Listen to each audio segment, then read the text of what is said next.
This program is brought to you by Rogers Xfinity, connecting you to more of what you love. Visit Rogers.com for more details.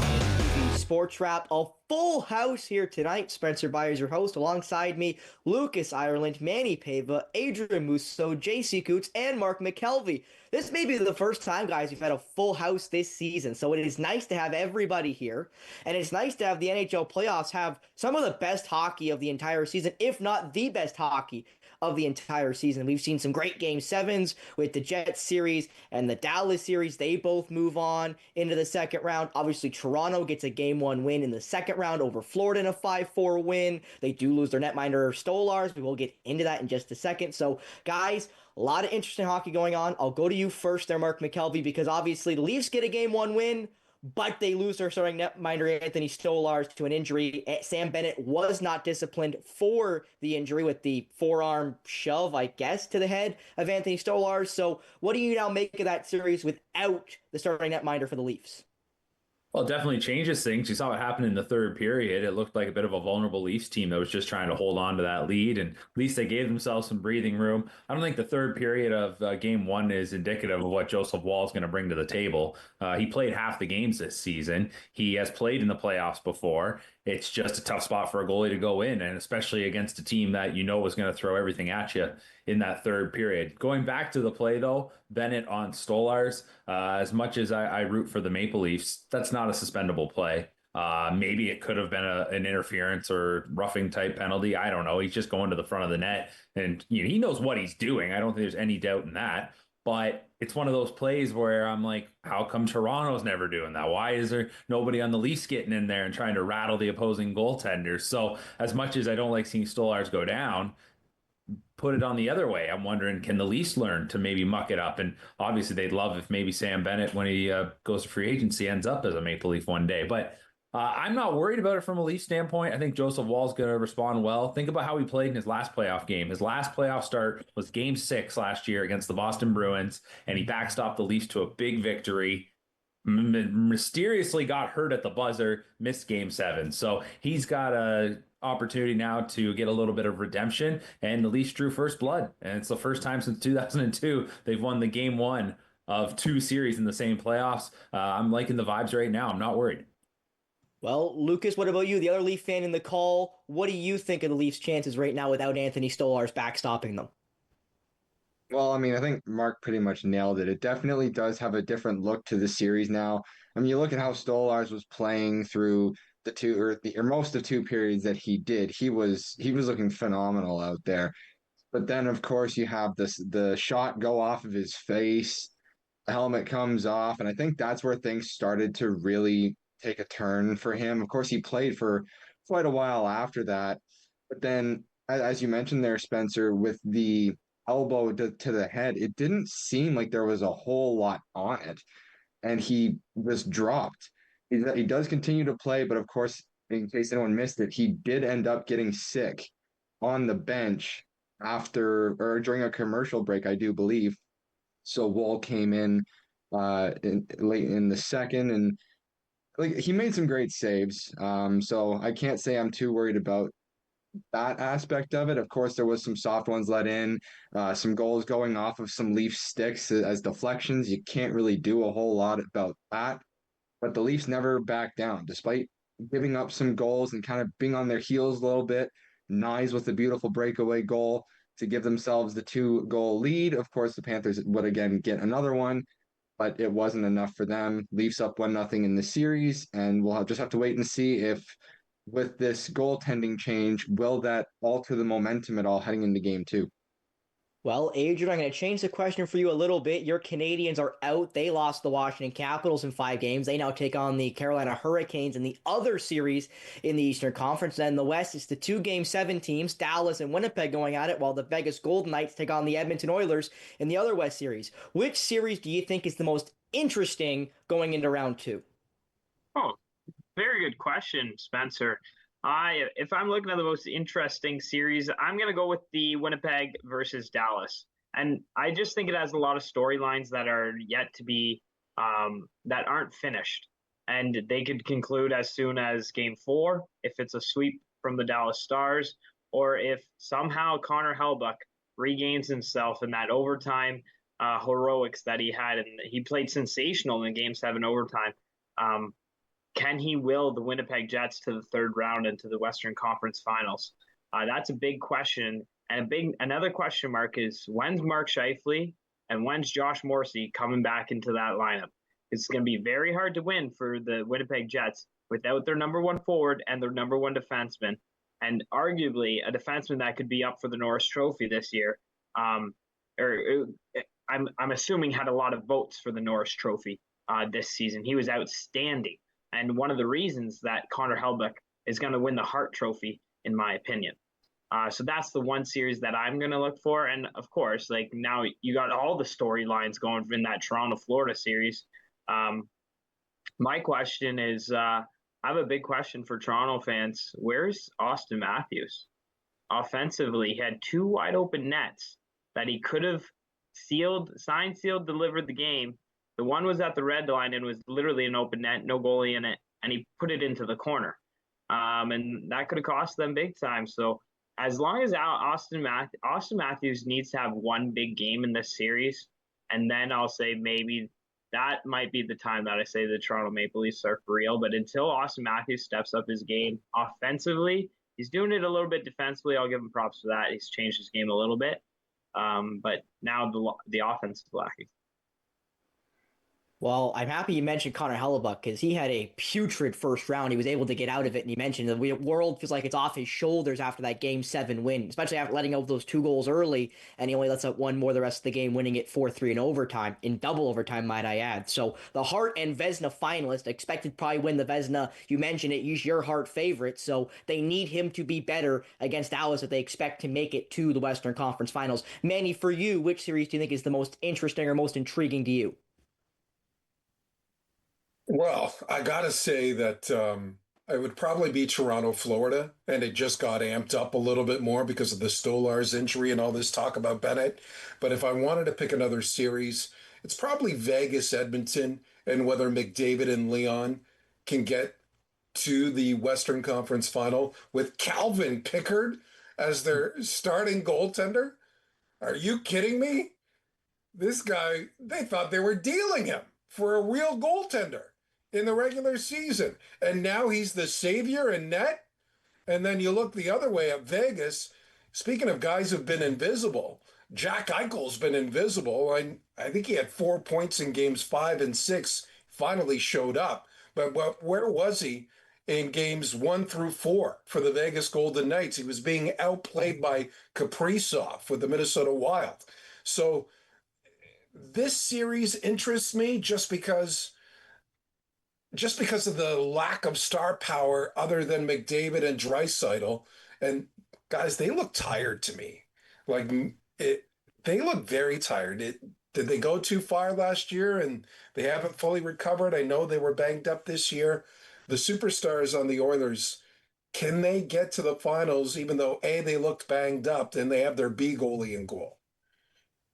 I think one thing that helps them there, Manny, is the fact that in that clinching game, McDavid and Draisaitl didn't factor into the scoring.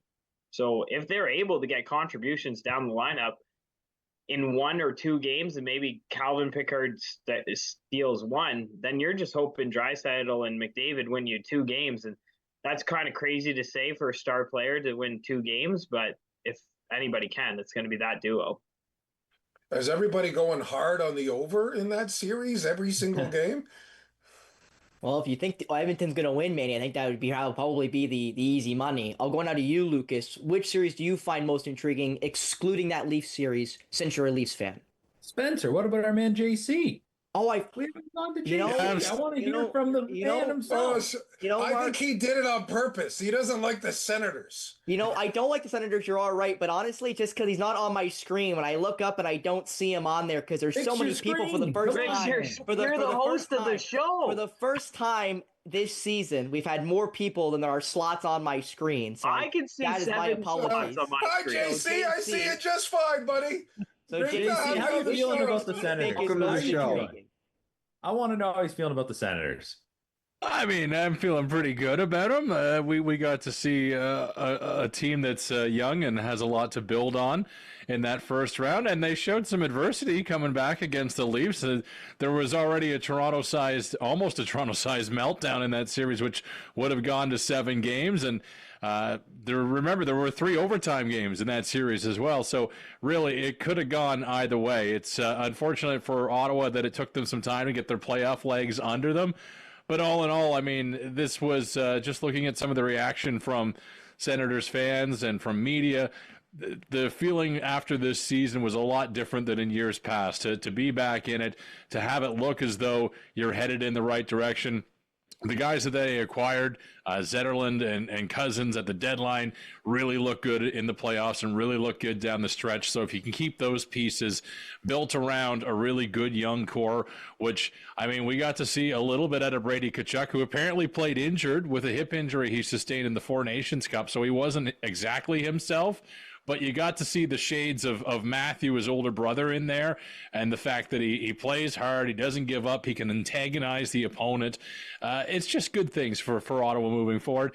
It sucks to lose to the Leafs. I've been hearing about it all week, and I don't think that this is any sort of a run like back in the early 2000s when I think it was 4 out of 5 years that they lost to the Leafs in the playoffs. But still, all in all, a good way to get your foot back into the playoffs and show that you're a good team. Now, as for a series that I'm watching in round 2 here, I think it's probably the Edmonton series. And Manny pointed it out. It's Kelvin Pickard getting the start now. I don't know if they'll go back to Skinner or not, but it really is up to the superstars in this series. But Edmonton's got some guys on their team as well that if you're not going to focus on McDavid and you're not going to focus on everybody else, I mean, Evander Kane has had a pretty good start to the playoffs as well, and there's some really good role players on that team who can step up if they need to. And if McDavid is in fact still playing injured and Draisaitl is in fact not 100%, they can rely a little bit on the supporting cast. They got by LA with average goaltending. They're going to need Pickard to be a little bit better, though, in round 2 against Vegas. Well, instead of asking Lucas, thank you, JC, for that, I will now just ask in general, does anyone care about Washington versus Carolina? Because no one spoke about it. No one spoke about it. I was actually Devils going to versus make Carolina. that my answer. Don't lie Go to ahead, us. Lucas, go Don't ahead. lie to So us. you got the Come floor, on. Not Lucas. intrigued about that. I'm interested to see how this series is going to shape out. And the one thing I'm going to be keeping an eye on is, will the Capitals find a way to get back to their former momentum? Before Ovi broke the record, look at the run that they were on. Like, they were on fire. They had themselves a great season. After he breaks the goal scoring record, it seemed as though things just slowed down. Like their momentum was almost gone. I think that if that remains the same, Carolina should take this series quite easily. We know that Carolina is a great team. So is Washington. So I think that if the Capitals can find a way to kind of bring back some of that old momentum from a few weeks ago before the record was broken, this series could shape up to be a very entertaining one. Of course, all the other series include one Canadian team in them, and I know a lot of as Canadians are hoping to see some Canadian teams make it to the final. But for now, that is the series that I'm going to be keeping a close eye on. Of course, the other ones as well, but Washington and Carolina for that reason. You don't think that the Washington Capitals got revved up when Tom Wilson and Josh Anderson were going at it in the penalty box? You're just negating that was entire fantastic. Montreal Canadiens series. No, that was a beautiful moment for the sport of hockey right there. I didn't see it live. I saw it after the fact. Man, that was beautiful. They better got revved up for that. I mean, how can you not? Who's Carolina's answer to Tom Wilson? Jesper Kotkaniemi? Like, come on. Honestly, probably Andrei Svechnikov, because he's a big guy. Oh, and what he happened likes the to last fight. time that And he likes to fight. Svechnikov got in a fight with Ovi? He got KO'd. He did. Oh. That is true. See you later. Smelling salts. Yeah, but in fairness, Alexander Ovechkin's a tough customer too. And obviously, I'm not saying that Tom Wilson is not, but I think Andre wouldn't shy down from that fight. Now, I think he loses that fight, Adrian. I agree with you, but I think Andre's probably the one Hurricane I think that would physically want that matchup or not be shying away from that matchup if you were to pick one. or maybe Jacob Slavin, but I'm not sure he's much of a fighter as he is so good in his own end and how important he is to that back end for Carolina. Now, I do want to move to Marc-Andre Fleury as he announces his retirement from the NHL. He will play for Canada at the World Championships this year, joining his former teammate Sidney Crosby and Nathan MacKinnon among the big names going to this year's World Championships. So I'll start now with you, Manny. Looking at the Canadian World Championship team and looking at Marc-Andre Fleury making his final appearances for Canada, I guess where do you feel like Marc-Andre lands and maybe greatest goalie, Canadian, greatest goalie ever? Where do you feel like Marc-Andre Fleury kind of falls in the goalie category? Wow, greatest goalie ever. That's high praise when you got Martin Brodeur and Patrick Roy on that Mount What about Dominic Rushmore of Hasek? goaltenders. No, but I'm talking about Canadian goalies. Oh, okay. Yeah, like if you think about Patrick Roy and Martin Brodeur, like Marc-Andre Fleury is a surefire first ballot Hall of Famer. There's without a doubt. But I don't even think he's the greatest Canadian goaltender of all time, let alone the greatest goaltender in the history of hockey. Second most wins in NHL history, 575, which is, I'm looking here, it says 24 more than Patrick Roy, who's third. It's over 100 behind Martin Brodeur, who had nearly 700 wins. What's interesting, though, he only played 20 more games than Patrick Roy, and he had 25 more wins. Luongo played about the exact same number of games. He was on some poor teams, obviously, at the start of his career, but I mean, the numbers line up to kind of have him in that conversation. But I feel like with goalies, we always go back to the eye test, right? Like you just kind of remember them. And I just think of, Martin Brodeur being this unbreakable wall or Patrick Roy. And maybe it's just kind of the era that you grow up in. But maybe we don't give Marc-Andre Fleury the same kind of respect. And to your point, though, Manny, no doubt about it, when the Hall of Fame comes around, he's going in that first opportunity. He might go in the Hall of Fame just for the amount of pranks he pulled on other players in the National Hockey League. I also think, guys, the thing that does maybe take away from Marc-Andre a little bit is that in the middle stage of his career, you could say, or near the tail end, he really did struggle. Like the last part of his Pittsburgh run was not great. There's a reason why Matt Murray took his job. And then when he got drafted by Vegas in the expansion draft, it gave him new life, and he kind of pivoted that into a second wind or a renaissance, if you will, for his career. And I think that's where you have to kind of look at his career maybe in two parts of obviously when he was early with Pittsburgh getting the cup, and then with Vegas later, and then that cutthroat organization letting him go for literal nothing to Minnesota. So I guess that kind of makes you wonder about where does Marc-Andre fit into your categories, JC? I mean, Manny made some really good points. For the most part in Fleury's career, he did play with the best player in the world at the time in Sidney Crosby. And then you had Letang, and you had Malkin, and you had just a star-studded Pittsburgh lineup around him. Where if you look back at some of those other goalies, especially the ones that Manny mentioned in Patrick Roy and Martin Brodeur, I mean, they came out of an era where goal scoring was a lot higher in the National Hockey League. So those guys had to be skilled. I mean, Martin Brodeur was produced out of a New Jersey Devils team that was famously known for playing the trap. But if you managed to get past them, you still had to beat Brodeur, which was darn near impossible. Both those guys also went on to start for Team Canada, as did Roberto Luongo.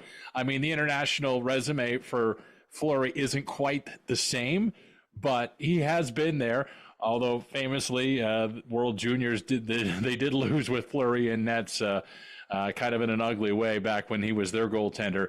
But still, I mean, he's got one more chance to play and wear the maple leaf on his jersey and probably win a world championship. 21 seasons is a pretty impressive feat. And he does go down as being one of the nicest guys, one of the friendliest guys in the game. And that was really evident down the stretch as he was retiring and playing teams for the final time, where players would stop and do a handshake with the Wild and with Fleury just to say thank you to him. So, I mean, not everybody gets that kind of treatment, but it kind of really speaks to who he is as a person and where he's going to go from here. I mean, I don't think he's going to stay away from the game long. He's going to be back in some capacity. I don't know. It's tough to say that he's the greatest of all time, but he's definitely probably arguably maybe top 5, top 10 for sure. Well, before we move into the draft lottery, because that did just happen a couple nights ago. Lucas, I want to go to you because you're the youngest member of the panel. Where do you feel like Marc-Andre Fleury lands in the goalie hierarchy of history? Well, I mean that's really tough. I mean, as you said, on the youngest, so I don't necessarily remember watching all these fantastic goalies. Of course, I can see their stats, so I'm not going to go ahead and say that Fleury's number one. I agree with JC in the top five, top 10. Of course, the 575 wins, 200 or sorry, not 200, 260 goals against average, 912 save percentage, three Stanley Cups, one Vezina, one William M. Jennings Trophy. I mean, that's some incredible numbers from an incredible goaltender. And actually, just this last round for Minnesota, when he did play a bit of one of the games, he made his 18th playoff appearance, which broke the record that was jointly held by himself, Brodeur, and Waugh. Funnily enough, so he's now the goalie that's played in the most playoffs in NHL history. Pretty cool stat for him. Of course, it didn't necessarily go the way that he or the Wild would have liked it to, but they did put up a fight. It was quite respectable. So yeah, I think that he's definitely one of the top goaltenders when push comes to shove, and I'm excited to see him play for Canada at least one last time. Well, Adrian, as the color commentator for the Attack, we had a chance to watch some spectacular talent, Porter Martone, Michael Misa, as well as Matthew Schaefer before his injury with the Erie Otters. So I want to ask you about the draft lottery. The Islanders jump from 10-1 and get the first overall pick, and then Utah jumps up to, I believe it was 4th. So a bunch of teams fell down 2 spots. Do you still see Matthew Schaefer as the number 1 pick to the Islanders, or do you think they go for Misa or even Martone? Based on the center depth right now of the New York Islanders with Matt Barzal and Bo Horvat, I do think that they go with Matthew Schaefer. They have Noah Dobson on that back end, Alexander Romanov, and nobody really else of value. So I do think Matthew Schaefer, the way that he can change a game offensively and defensively, I think he's the surefire number 1 overall pick in this year's NHL entry draft. He was limited playing time because of mono at the start of the year and then that shoulder surgery, like you mentioned. But I don't think that's going to scare any team away. And the big thing about the Islanders right now, they don't have a GM. So they need to hire somebody to make that very obvious pick at number 1 overall. Does anyone think that the draft lottery was maybe rigged a little? What was that? Hey, it was live. It was live. No, Like I'm talking about the fact that the governor of New York comes out ripping Gary Bettman for saying the All-Star game won't happen as initially planned in next season in New York because of the Olympics. Oh, we're going to try and find something else to do. They were ticked off about that. And then that night they win the draft lottery. You're a typical Leafs fan with all these conspiracy theories you're bringing up here. I'm just saying it seemed kind of fishy. They jumped from that far back up to number 1. Well, I'm still trying to figure out how that all lottery worked. That was, yeah. This is why those things, as much as people say, oh, it shouldn't happen behind closed doors, it should probably happen behind closed doors. Seriously. Well, Mark, collusion aside, do you think that Matthew Schaefer is the number 1 overall pick? I do. I think so. And it's the fact that it is the D-man. And then you're talking about, a group of forwards where I think, you kind of get splitting hairs a little bit. But we know how you look at a player. I'm not saying he's like Cale Makar, right? But you think about the tools that a Schaefer has, and you've watched some of these teams who have been able to get some of these dynamic defensemen like a Quinn Hughes, like a Makar, as mentioned. And I think if you're the Islanders and you don't desperately need that man up front, like Adrian mentioned, I think it's Matthew Schaefer. It's amazing, though, because he missed so much time, it didn't really hurt his draft stock. And you wonder if he actually ends up playing the whole season. I think he dominates. I think he has a huge year, and he's probably still in the same spot. But there was always the potential that he could have maybe had a poor second half, or things go off the rails a little bit and they start nitpicking your game. Not the case, and I think he's going to hear his name called number 1. Yeah, it's honestly his draft stock rose without even playing a game. So that's a great point there, Mark, of if he plays more, does he get nitpicked or does he get, kind of like I'll say Trevor Lawrence with the Jags when he was drafted first overall. He went from generational to kind of you saw him too much and you saw him so much that you started just saying, I don't like that, I don't like this, and then your opinion changed. Manny, for you, is Matthew Schaefer the number one overall pick? No, not taking him. I think the Islanders, first and foremost, need to blow up that team. Like Yes.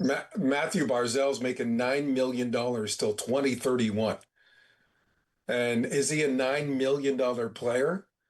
No, I would deal him for assets, get younger, because just as you did at the deadline in trading for Brock Nelson, you got some young assets, including Cal Ritchie of the Oshawa Generals. I think you go with Michael Misa, who produced the single highest point total in a draft eligible season since Patrick Kane in the OHL with the London Knights, and his NHL career turned out to be pretty good.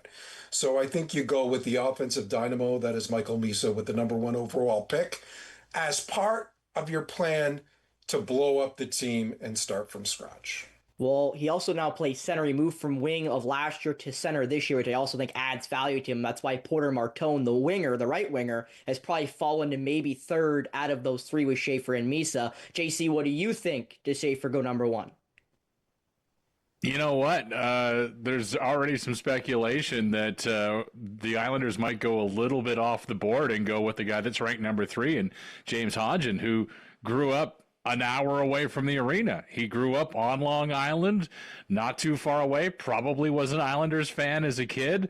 And if you're looking to add a local kid and build around that, who had 37 points in 37 games at Boston College, maybe you go that route. That they might go that just from a fan building perspective.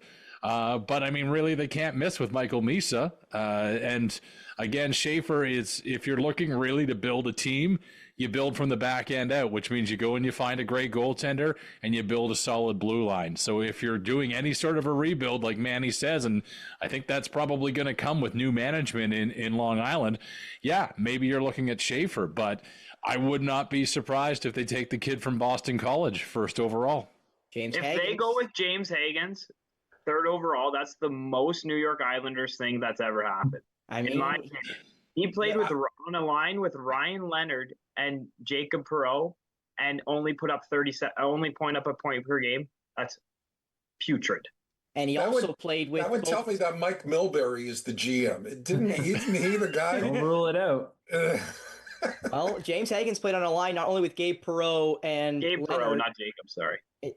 At Boston College. He played with him at the World Juniors as well when the Americans won gold. So that was his lineup all of last year. It'll be interesting to see what happens this year. Minute left. Lucas, I want to skip to the OHL. London versus Oshawa begins in just a couple days. Do you think London goes undefeated? They're 12-0 right now. Yeah, they're going to go 4-0 here in the final round. JC, undefeated London Knights? Absolutely. As good as Oshawa is, they were built to get here and built for revenge. They're not going to get it against London. Mark, undefeated London Knights, yes or no? No, Oshawa gets one. Manny Pava? Said last week, a London sweep it is. Adrian Musso? Oshawa in 7. Whoa. Oshawa in 7. I love it. No one will Adrian remember that Musso. take. I love it, Adrian Musso. Well, that'll be it here for us for Lucas Ireland, JC Coots, Mark McKelvey, Adrian Musso, Manny Pava, myself, Spencer Byers, and the great Mark Perry behind the camera. We'll see you next week on RTV Sports Rap. Call Adrian an Uber.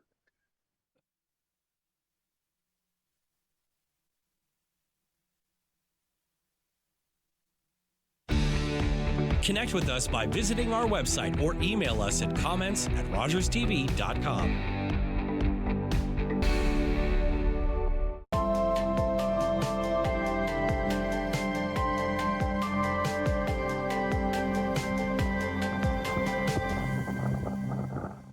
Hi, I'm Carol Merton, host of HealthLink on Rogers TV.